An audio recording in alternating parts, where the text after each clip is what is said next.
শত শত হাজারে হাজারে মানুষকে গুম খুন করছে। তাদের একটা খুন করলেও হয়তো একজনের ফাঁসি হয়। এখন ওদের 2-3 বারে ফাঁসি দিলেও তাও শোধ হয় না।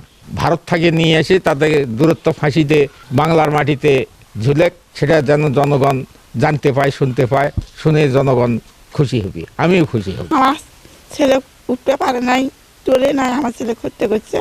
আমরা হাসিনার হলো এই বাংলার মাটিতে হাসিনার অনেক শাস্তি চাই, ফাঁসি চাই। মিটিংয়ের মাধ্যমে তারা নির্দেশ দিয়েছে পুলিশের উপরে, পুলিশ ছাত্র এবং জনগণের উপরে নির্যাতিত নিপীড়িতভাবে অত্যাচার করেছে।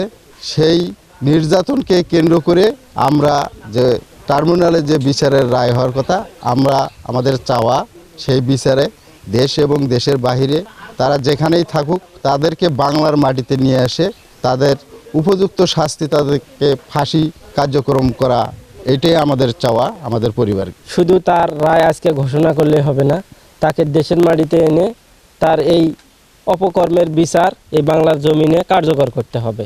আর এই রকম তার এই রায়ের মাধ্যমে দেশের যারা রাজনৈতিক ব্যক্তিত্ব আছে তারা তার এই রায় থেকে শিক্ষা নেবে যে জনগণের ভোটে আমরা আসব, জনকল্যাণমূলক কাজ করব, জনগণের ম্যান্ডেট নিয়ে আমরা কাজ করব। সেই শিক্ষা যেন এই খুনি হাসিনার রায়ের মাধ্যমে রাজনীতিবিদরা যেন বার্তা পায়, সেটা আমি প্রত্যাশা রাখতেছি।